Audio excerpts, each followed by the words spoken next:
الله وبركاته. نحمده ونصلي ونسلم على رسوله الكريم وعلى آله وأصحابه أجمعين, أما بعد. Ya, kita lanjut ngaji Maulid Berjanji ila hadratin Nabi Mustafa Muhammad sallallahu alaihi wasallam wa azwajihi wa auladihi wa dzurriyyatihi jami'an jami'a ikhwan biya muslimin muslimin. La Syekh Nazir bin Abdullah Syekh Mahfudullah Syekh Ja'far Abdul Al-Berjanji Allah maafkan. Al-Fatihah. أعوذ بالله من الشيطان الرجيم. بسم الله الرحمن الرحيم. الحمد لله رب العالمين الرحمن الرحيم مالك يوم الدين. إياك نعبد وإياك نستعين اهدنا الصراط المستقيم صراط الذين أنعمت عليهم غير المغضوب عليهم ولا الضالين. بسم الله الرحمن الرحيم. عطر اللهم قبره الكريم بعرف شذي من صلاة وتسليم. اللهم صل وسلم وبارك عليه وعلى آله.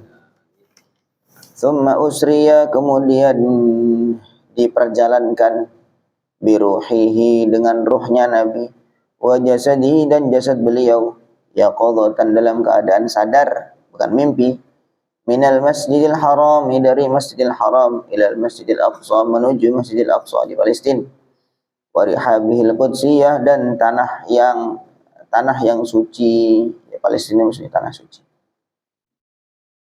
Jadi sebelumnya kemarin cerita tentang Nabi SAW mendapat bertubi-tubi kesedihan di dalam perjuangan agama. Ketika itu Nabi SAW sedang ditimpa kepenatan di dalam berdakwah di Mekah. Kemudian wafat paman beliau, satu-satunya pembela. Paman beliau wafat. Selang 3 hari disusul oleh istri beliau, Sayyidah Khadijah, juga wafat juga. Masya Allah. Jadi beliau sudah betul-betul sedih. Istri beliau ini banyak membantu karena istrinya ini orang kaya raya, orang kaya, dan memang hartanya dihabiskan untuk perjuangan baginda Nabi Sallallahu Alaihi Wasallam. Nah, ketika beliau sedih, sudah nggak ada lagi yang bela, sudah nggak ada yang melindungi. Kemudian beliau mencoba usaha untuk ke Taif. Taif daerah pegunungan, daerah dingin. Dengan harapan beliau mendapatkan sambutan yang dingin juga, maksudnya yang adem, sehingga mau menerima ajakan beliau untuk iman kepada Allah. Tapi ternyata di Taif, padahal Taif ini masuk familinya Nabi, keluarga besar. Nah, tapi justru mereka menolak dengan keras, dengan keji, bahkan sampai melempari Nabi SAW, bahkan sampai sandal beliau itu berlumuran dengan darah. Di darah saya mengalir sampai ke sandalnya, berarti darahnya banyak mengalir. Dicaci maki, kemudian diusir dari Taif dengan tidak hormat. Itu pun selepas itu, karena sayangnya Nabi Muhammad SAW kepada umat, beliau ditawarkan oleh malaikat, kalau kamu mau ya Muhammad, kamu udah babak belur kayak gini, kalau kamu mau, saya akan tabrakkan ini 2 gunung di sekitar Taif ini, kemudian mereka akan hancur habis. Maka Nabi karena sayangnya beliau sabdakan, inni arju an yukhrijallahu min aslabihim man yatawallah. Aku mengharap, sekarang mereka nolak, sekarang mereka nggak mau iman kepada Allah, tapi saya berharap dari anak turun mereka ada orang-orang yang iman kepada Allah. Jadi sama sekali tidak ada dendam. Kita baru komentari sedikit, pedes sedikit, udah dendam, tandain sampai 7 turunan. Nabi SAW sedih, pulang dalam keadaan sedih. Maka di sini di cerita yang lebih detail, beliau ketika perjalanan pulang itu kemudian didatangi oleh malaikat. Istilahnya bahasanya, kalau orang-orang di bumi, orang-orang di Mekah, orang-orang di Taif, di mana-mana nggak mau menolak engkau, orang-orang langit masih mau menerima.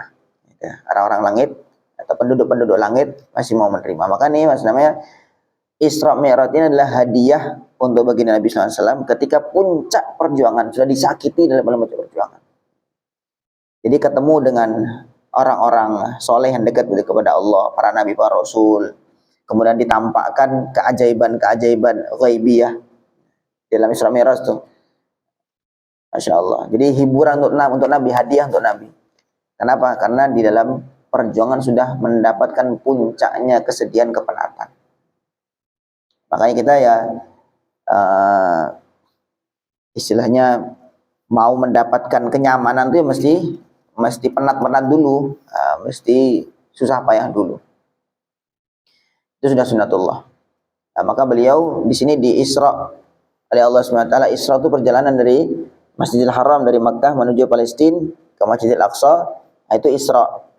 Kemudian kalau Mi'raj itu naiknya Nabi dari Masjidil Aqsa menuju ke Sidratul Muntaha. Dan beliau ini ruh dan jasad.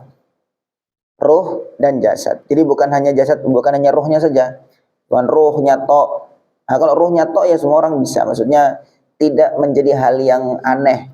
Gitu. Orang tuh ketika Nabi pulang dari Isra Mi'raj, kemudian Nabi ceritakan ke orang-orang. Semua orang pada heran, aneh. Aneh itu karena memang Nabi cerita ini beliau dengan jasadnya. Tapi kalau cuman rohnya kan kayak orang mimpi. Mimpi ya kita ngantuk sebentar, udah tahu-tahu udah ke Jepang, tahu-tahu udah ke mana. Bangun, oh udah balik lagi rohnya, kan selesai. Nggak heran kalau mimpi. Nah, tapi kalau dengan jasadnya, maka ini justru yang menjadikan sumber perdebatan di kalangan orang-orang yang tidak percaya itu. Dan beliau dalam keadaan sadar, ya qadhatan, dalam keadaan sadar, bukan tidur. Wa urija, kemudian beliau dinaikkan bihi, dengan diri beliau, ila samawati, menuju langit-langit, menembus langit, 7 lapis langit, karena langit itu 7 lapis. Allahul ladzi khalaqa sab'a samawatin wa minal ardi mithlahunna. Jadi 7 lapis langit, 7 lapis bumi. Allah yang menciptakan langit 7 lapis, wa minal ardi mithlahunna, dan bumi juga sama seperti langit, warnanya 7 lapis juga. Fara'a, kemudian Nabi melihat Nabi Adam fil ula, pada langit pertama, pada lapisan langit pertama, tingkat pertama, beliau ketemu dengan Nabi Adam. Waqad jallalahu, dan sungguh telah membungkus Nabi Adam al-waqaru, kewibawaan, wa alahu, dan kewibawaan itu meliputi Nabi Adam. Ya, di langit pertama jumpa dengan Abul Bashar, bapaknya seluruh manusia, Nabi Adam. Wara'a, dan beliau berjumpa fi tsaniyati, pada langit yang kedua, tingkatan di atasnya lagi, Isa bin Maryam, Nabi Isa putra Maryam al-Batuli, yang Maryam ini batul. Al-batul itu artinya fokus ibadah. Al-barrati, yang baik, at-taqiyati, yang takwa, sangat takwa. Langit kedua ketemu siapa? Nabi Isa ibn Maryam al-batul al-barrati taqiyah. Wa bana khalatihi, dan anak dari bibinya Nabi Isa, berarti sepupu. Siapa? Yahya, yaitu Nabi Yahya. Alladzi utiyal hukma fi hali sibahu, yang mana Nabi Yahya ini diberi kenabian dalam kondisi masih kecil, dalam kondisi bayi sudah, dalam kondisi masih kecil sudah diberikan kenabian oleh Allah Subhanahu wa taala. SK-nya sudah turun duluan sebelum umur 40. Jadi langit kedua tadi jumpa Nabi Isa dan Nabi Yahya, 2. Wa ra'a fi tsalitsati, dan Nabi berjumpa di langit yang ketiga Yusuf, Nabi Yusuf, bi suratihil jamaliyati, dengan bentuknya yang ganteng, dengan bentuknya yang indah. Langit ketiga Nabi Yusuf. Wa fi rabi'ati, dan pada langit keempat Idrisa, yaitu Nabi Idris, alladzi, yang Nabi Idris, rafa'allahu, Allah mengangkat, maka nahu, derajat beliau, wa a'lahu, dan meninggikannya. Nabi Idris langit keempat. Wa fil khamisati, dan langit kelima Harun, beliau bertemu dengan Nabi Harun al-muhabbaba, yang dicintai, fil ummatil israiliyati, pada umat Bani Israel. Nabi Harun termasuk Nabi Bani Israel dan beliau dicintai. Langit kelima. Wa fis sadis dan pada langit yang keenam Musa bertemu Nabi Musa. Alladzi kallamahu Allah yang Allah berbincang-bincang dengan Nabi Musa. Wa najahu dan Nabi Musa bermunajat atau ya berbincang-bincang lah, sama maknanya dengan Allah. Langit ke-6 karena Nabi Musa ini termasuk tinggi ya, termasuk mulia, di langit ke-6 tinggi. Wa fis sabi'ati dan pada langit ke-7 Ibrahim, Nabi Ibrahim jumpa dengan Nabi Ibrahim. Alladzi ja'a rabbahu yang mana Nabi Ibrahim datang kepada Tuhannya bi salamatil qalbi wa tawiyah dengan selamatnya hati dan nurani hati, dan ya tawiyah itu juga maknanya hati juga sama. Langit ke-7 yang paling tinggi Nabi Ibrahim. Wa hafizahu dan Allah menjaga Nabi Ibrahim min nari Namrud dari apinya Namrud. Wa afahu dan menyelamatkan Nabi Ibrahim. Tsumma rufi'a kemudian Nabi diangkat ila sidratil muntaha ke sidratul muntaha ila an sami'a sampai Nabi mendengar sarifal aqlami geser-geser kalau pena gesekan-gesekan ya, sarifal aqlami gesekan-gesekan pena bil umuril maqdiyati dengan hal-hal yang diputuskan Allah. Jadi sampai Lauhul Mahfuz beliau mendengar gesekan-gesekan pena yang menulis di Lauhul Mahfuz tentang perkara-perkara yang diputuskan oleh Allah Subhanahu wa taala. Ya intinya ya ini bahasa-bahasa kiasan. Adapun kondisi seperti apa aslinya kita tidak ada yang tahu. Nabi sallallahu alaihi wasallam sampai di langit ke-7 ketemu dengan Nabi Ibrahim, terus naik lagi. Bahkan ketika itu ceritanya kalau ada kitab yang khusus membahas tentang Isra Mi'raj, Al-Anwar Al-Bahiyah fi Mi'raj Khairil Bariyah. Beliau ketika sampai sudah di puncak, maksudnya sudah sampai terus sama malaikat Jibril ditemani. Nah, ketika sudah sampai pol-polannya, maka malaikat Jibril mengatakan, Muhammad sampai sini saya sudah bisa ngantar kamu sampai sini saja. Nah, selanjutnya silakan kau naik. Karena ini hijab antara Allah dengan aku, ada hijab nur, ada hijab yang berupa nur. Kalau saya nembus ini maka saya terbakar. Nah, di sini para ulama juga menjadikan alasan bahwa fisiknya Nabi sekalipun, itu bukan derajatnya, fisiknya Nabi itu lebih mulia daripada malaikat Jibril. Karena fisiknya Nabi sampai bisa menembus hijab-hijab itu sampai jumpa kepada Allah Subhanahu wa taala. Malaikat Jibril enggak mampu. Nabi naik terus naik sampai namanya Sidratul Muntaha. Sidratul Muntaha itu sebagian sidrah itu artinya sidr itu artinya bidara. Jadi ada yang menggambarkan bahwa Sidratul Muntaha itu ya pohon bidara ya, tapi di sana tempatnya wallahu alam seperti apa bentuknya. Tapi yang yang tahu hakikatnya Allah Subhanahu wa taala. Dan Nabi waktu itu sampai mendengar gesekan-gesekan pena yang menulis di Lauhul Mahfuz. Ila maqamil mukafahati sampai kepada maqam mukafahah.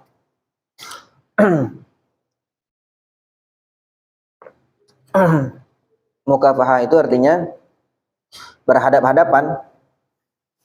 Tetapi ini jangan kita bayangkan. Karena nanti tentang Isra Mi'raj, cerita Nabi SAW jumpa dengan Allah Subhanahu wa taala, kalau sampai kita bayangkan, maka nanti akan membayangkan hal-hal yang menjadi kekurangan bagi Allah, gitu. Ada orang yang punya pendapat, loh Allah tuh tempatnya di langit. Buktinya Nabi Isra-nya Mi'raj-nya ke langit. Berarti ya Allah di langit, di atas. Loh, yang butuh tempat tuh Nabi. Karena Nabi itu kan makhluk diciptakan oleh Allah. Nah, sedangkan Allah tuh bukan makhluk. Yang butuh tempat itu ya Nabi. Sedangkan Nabi ini dikasih tempat oleh Allah SWT, tempat yang paling mulia. Masa mau di tempat yang biasa-biasa kan. Sebagai Nabi Musa jumpa dengan Allah di Bukit Tursina. Apakah Allah di situ? Ya enggak juga. Yang butuh tempatnya Nabi Musa itu. Begitu juga ketika Nabi Mi'raj, itu bukan berarti Allah di sana terus Nabi diantar ke sana, itu bukan. Hanya Nabi dipindahkan tempat saja untuk jumpa dengan Allah Subhanahu wa taala, dicarikan tempat yang paling mulia yang tidak ada bandingannya di alam semesta ini. Nah, di situ tempatnya. Yang butuh tempat siapa? Nabi. Allah tidak butuh tempat sama sekali. Nah, tidak butuh tempat. Dan kemudian di sini digambarkan, diceritakan oleh Said Ja'far, maqamil mukafahah. Beliau berhadapan-hadapan dengan Allah. Kalau misalkan kita bayangkan berhadap-hadapan, kan berarti kan ada arah bagi Allah. Gitu. Ada arah bagi Allah. Maka ini jangan kita bayangkan. Sudah, pokoknya kita iman Nabi Isra Mi'raj, gak usah kita bayangkan detailnya seperti apa. Daripada nanti kita jatuh kepada menisbatkan sifat-sifat yang tidak pantas kepada Allah Subhanahu wa taala. Ringkasnya, melihat Allah Subhanahu wa taala di dunia aslinya melihat Allah Subhanahu wa taala itu untuk orang iman, dan itu akan terjadi di akhirat saja. Tapi untuk kejadian di dunia itu terjadi hanya untuk baginda Nabi Muhammad sallallahu alaihi wasallam. Nah, di dunia maksudnya sebelum hari akhirat, maka itu terjadi hanya khusus untuk baginda Nabi Muhammad SAW. Itu keyakinan Ahlus Sunnah wal Jamaah. Alladzi qarrabahu, yang mana Allah mendekatkan Nabi Muhammad fihi, di makom tersebut, di tempat tersebut, wa adnahu, dan mendekatkan Nabi Muhammad, mendekatkan. Wa amata, dan Allah menyingkirkan lahu untuk Nabi hujubal anwar, hijab-hijab nur al-jalaliyah yang agung.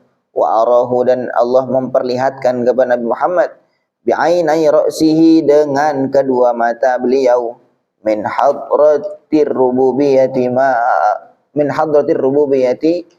dari kehadiran rububiyah, kehadiran ketuhanan, ma arahu, apa-apa yang Allah perlihatkan kepada Nabi Muhammad. Ya, pokoknya anak Allah diperlihatkan kepada Nabi Muhammad ya ketuhanan, tentang ketuhanan. Dan itu bila kaifin wala mithal, tanpa kita tahu bagaimana caranya dan seperti apa, tidak ada yang tahu. Wa basata, dan Allah menghamparkan lahu untuk Nabi busutal idlali, hamparan-hamparan dalil, hamparan-hamparan pengetahuan, fil majalid dzatiyah, dalam bingkai zat Allah Subhanahu wa taala, yakni kata-kata kiasan. Jadi intinya Nabi SAW jumpa kepada Allah Subhanahu wa taala bidzatihi, bi ruhihi wa dzatihi, dengan roh dan jasadnya.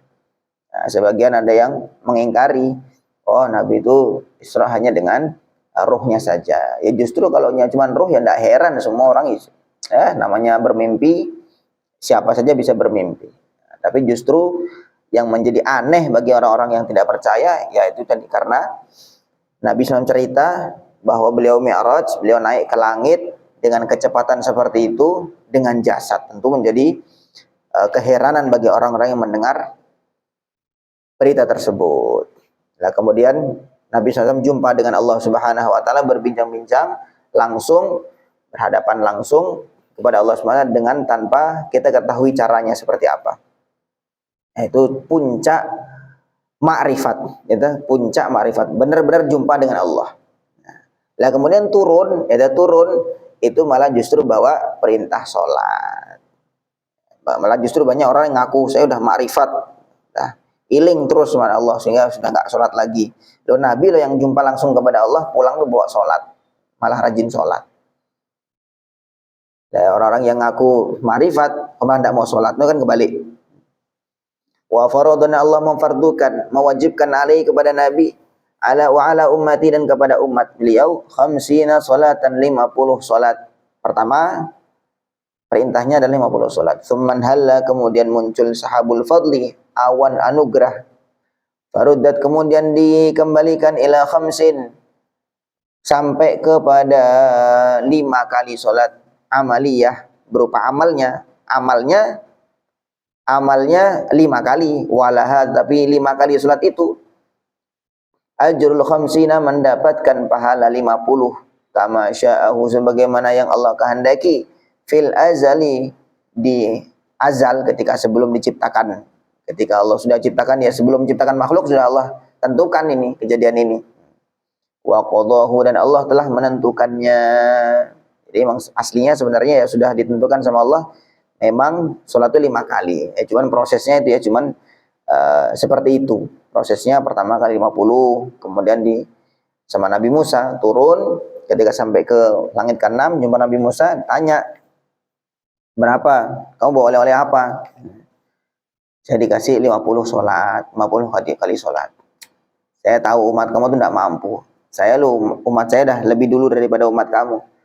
Tapi mereka tidak mampu menjalankan perintah Allah. Apalagi umat kamu lebih lemah daripada umatku, kata Nabi Musa. Ya, kamu balik lagi sana, mohon sama Allah untuk minta keringanan. Maka dikurangi 5 terus. Nah, sampai sudah 5, itu sama Nabi Musa suruh balik lagi. Nah, kata Nabi, saya sudah malu, saya sudah cukup 5 ini aja sudah. Nah, tapi sama Allah, karena kemurahannya Allah, anugerahnya Allah, 5 kali sholat, ya, hitungannya 50 kali. Dan itu sesuai dengan janji Allah, man jaa bil hasanati falahu asyru amsalihha. Siapa yang mengerjakan satu hasanah, maka dilipat gandakan 10 kali lipat. Allahu Akbar. Tsumma ada, kemudian Nabi kembali fi lailatihi, pada malam itu. Fasaddaqahu as-siddiqu, maka membenarkan Nabi as-siddiqu Abu Bakar bimasrahu, tentang perjalanan Nabi. Maka Nabi Abu Bakar langsung benarkan, tidak pakai ragu-ragu, nggak pakai mikir. Nah, itu keutamaan beliau tuh begitu. Jadi tentang untuk Nabi sudah dihilangkan, akalnya dihilangkan, dan nggak mikir lagi. Pokoknya kalau Nabi mengatakan, langsung terima, taslim, pasrah. Nah, walaupun akal tidak menerima, walaupun akal tidak bisa mencerna, pokoknya langsung. Nah, maka itulah dikatakan sebagai sahabat yang termulia. Wa kullu dzi aqlin, begitu juga membenarkan tentang Nabi setiap yang memiliki akal, warawiyatin, dan akal yang waras, akal yang sehat. Wa kadzabathu, dan membohongi Nabi Quraisyun, orang-orang Quraisy, wartadda, dan murtad, man, orang-orang adallahu syaitanu, yang setan menyesatkan mereka, wa aghwahu, dan membelokkan mereka. Ya, orang-orang beberapa ada yang murtad juga. Wah, karena mereka pakai akal, wah ini nggak masuk akal, ini sudah nggak beres ini berarti dah. Akhirnya mereka murtad, naudzubillah. Nah, tapi Abu Bakar enggak, langsung mantep. Kalau ini yang cerita Nabi Muhammad, nah, maka lebih dari itu pun beliau cerita, maka saya percaya 100%, tanpa ragu sedikit pun. Ya, jadi pelajaran yang bisa kita ambil dari Isra Mi'raj, ya. Isra Mi'raj itu adalah pertama kali Isra Mi'raj itu sebuah hadiah dari Allah bagi Nabi Muhammad yang di dalam perjuangan beliau dakwah itu sudah mencapai puncak kepenatan, kesulitan yang sudah tidak ada bandingannya lagi. Nah, betul-betul puncak, sangat sedih, hatinya sedih, fisiknya juga sudah dihabis-habisan. Nah, maka kemudian Allah hibur dengan Isra Mi'raj itu. Maksudnya itu motivasi untuk kita kalau mau mendapatkan kenyamanan, misalnya mendapatkan ini ya bukan langsung simsalabim, ya, tapi perlu ada perjuangan-perjuangan. Begitu juga gitu, dalam agama gitu juga.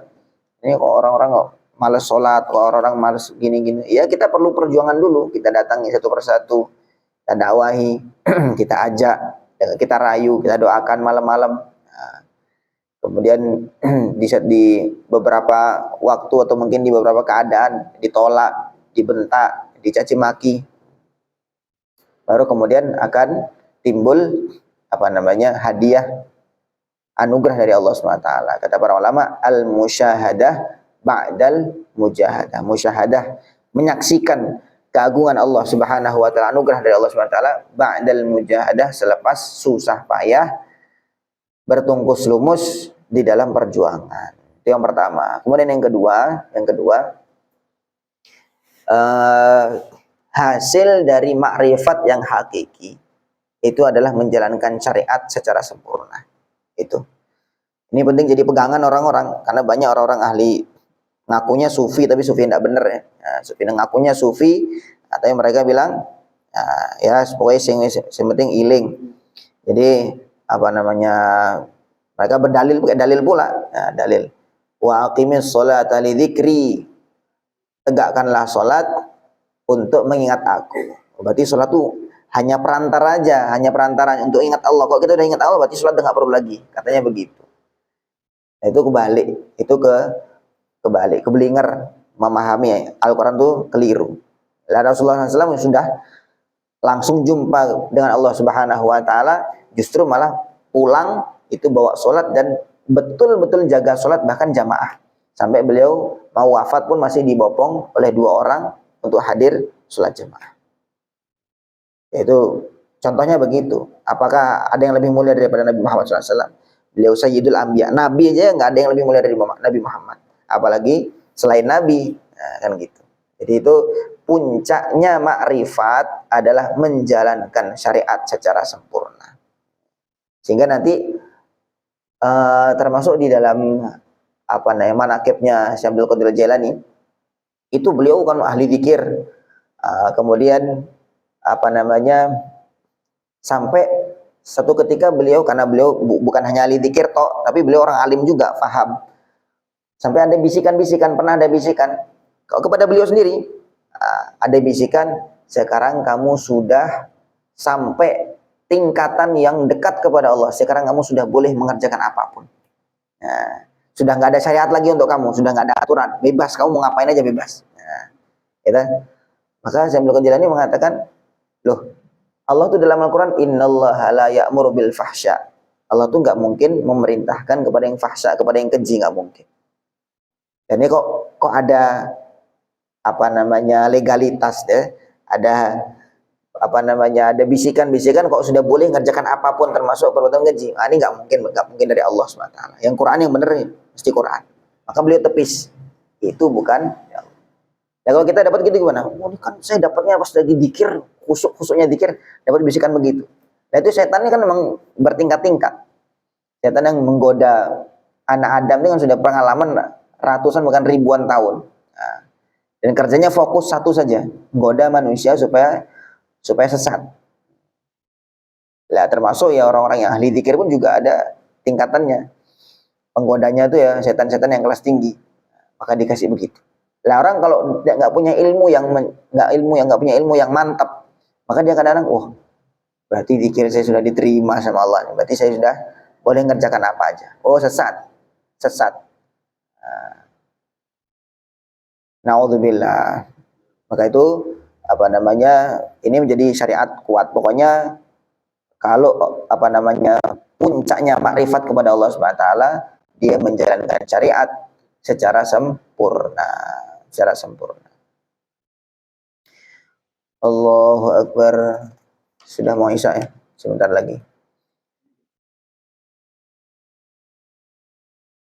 Gimana? Oke, monggo.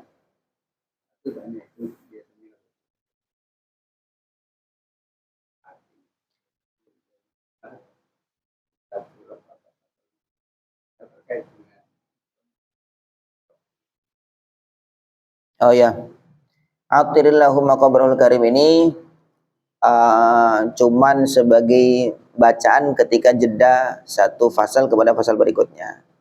Jadi satu pembahasan misalkan tentang Isra Mi'raj habis, kemudian baca Atirillahumma qabrul karim, artinya sudah saya baca waktu di awal tuh. Atir itu artinya wangikanlah. Allahumma ya Allah, wangikanlah qabrahu, kuburnya Nabi Al-Karimah yang mulia, bi'arfin dengan aroma syadhiyin yang wangi, min sholatin. Wanginya ini berupa apa? Min sholatin berupa salawat, wa salamin wa taslimin dan salam.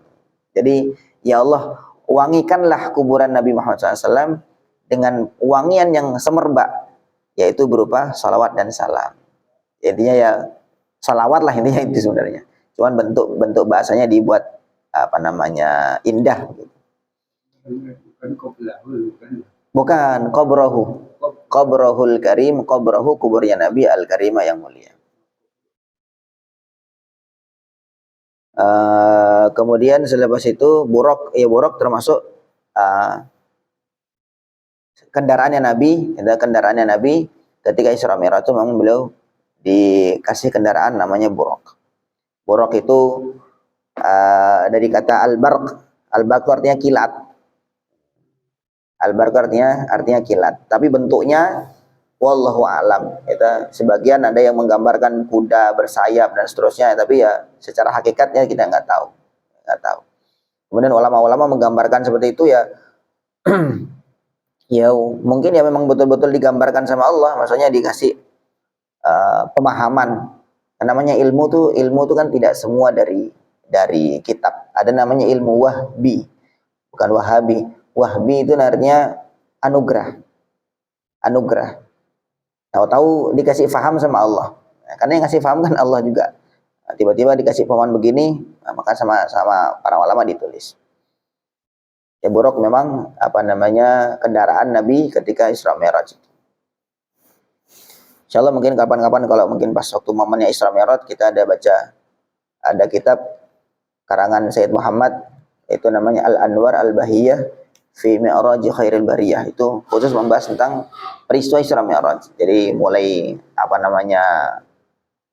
mulai kronologinya seperti apa, kemudian perjalanannya ketika Isra Mi'raj, ketemu dengan siapa saja, ketemu dengan apa saja, kejadian-kejadian apa saja yang terjadi, itu dibahas lumayan mendetail oleh Sayyid Muhammad dalam kitab beliau itu.